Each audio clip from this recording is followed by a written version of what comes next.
Olá, mediador! Hoje, na nossa série Dicas de Mediação, nós vamos conversar sobre um dos assuntos mais importantes para a gente: perguntas. Vamos falar sobre como se faz de maneira adequada perguntas numa sessão de mediação.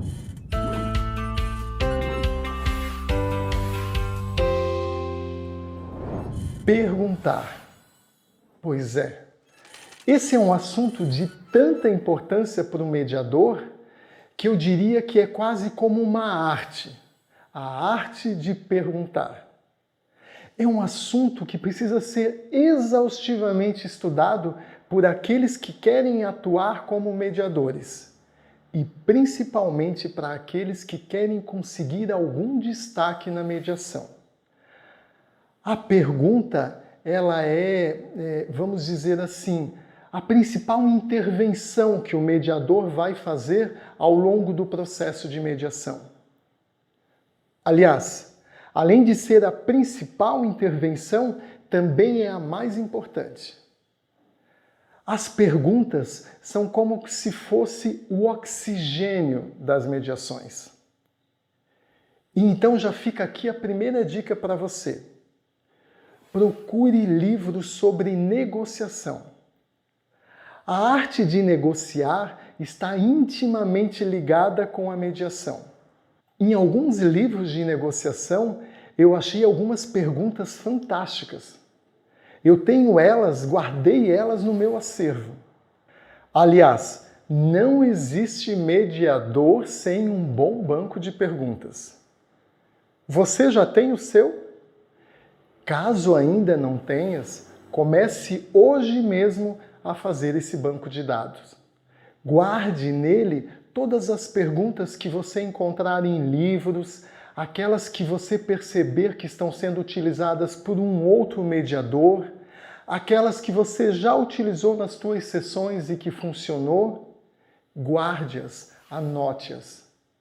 Além do banco de perguntas, vamos falar agora de outros 3 aspectos que são fundamentais e que vão te ajudar bastante para saberes bem perguntar durante uma sessão de mediação.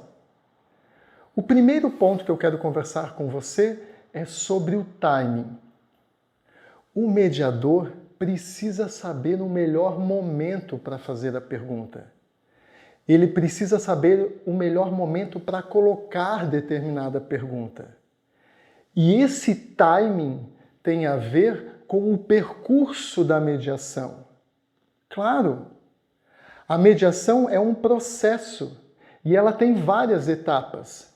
E as perguntas precisam respeitar essas etapas, essa estrada que a mediação está percorrendo. Então, o timing é um ponto importante que está vinculado ao momento da mediação, à etapa aonde a gente está ali com aquelas pessoas que estão sendo mediadas. Os tipos de perguntas, por exemplo, que eu vou fazer no início da sessão, normalmente vão numa direção diferente daquelas que eu vou fazer, de repente, na fase mais final da mediação. Perguntas que vão estar direcionadas, por exemplo, mais para a busca de soluções, logicamente que elas acabam sendo feitas mais para frente da mediação, mais por uma fase de conclusão da mediação.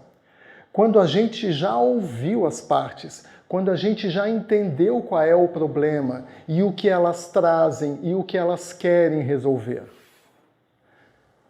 O segundo aspecto é a pertinência das perguntas.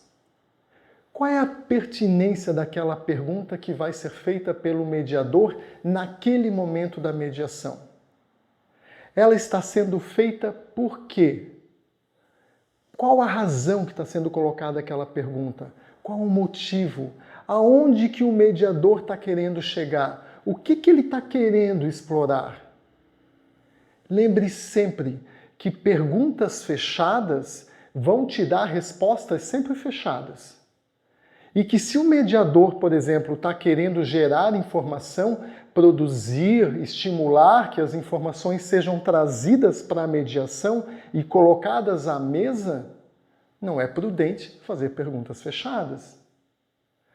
Ao fazer perguntas fechadas, o mediador está fechando a porta para as informações chegarem. As perguntas fechadas devem ser usadas, colega mediador, normalmente para consultar sobre um aspecto ou outro que exija uma resposta também específica. Um sim, um não, uma data específica que precisa ser checada. O terceiro ponto que eu quero abordar com você nessa dica de mediação é o tipo de pergunta que o mediador vai fazer. Afinal de contas, uma questão de pergunta aberta ou de pergunta fechada não é tudo. Nós temos também outras questões que envolvem a pergunta. Por exemplo, temos perguntas de cunho de exploração. Também temos perguntas que são mais voltadas a ter um cunho investigativo. Tem outras perguntas que têm um cunho reflexivo. Também podemos considerar, e se você tiver o seu banco de dados, inclusive seria interessante você separar cada um desses nichos de perguntas e lá monte um nicho específico só para perguntas que você vai utilizar para levantar mais informações acerca daquilo que você está buscando. Percebem? A gente tem vários tipos de perguntas. O mediador precisa dispor desse acervo de perguntas abertas, fechadas, explorativas, investigativas, reflexivas, para bem conduzir uma sessão de mediação. Então fica aqui essa dica. O sucesso de uma mediação depende muito do mediador estar bem preparado para fazer as perguntas. E lembre-se sempre, timing, pertinência e tipo de pergunta. Mas antes disso, forme o banco de perguntas. Utilize com maestria essa que é a principal intervenção que o mediador faz durante um processo de mediação. Eu espero ter lhe ajudado nesse aprimoramento que todos nós mediadores buscamos diariamente. Um forte abraço e até o nosso próximo episódio da série Dicas de Mediação.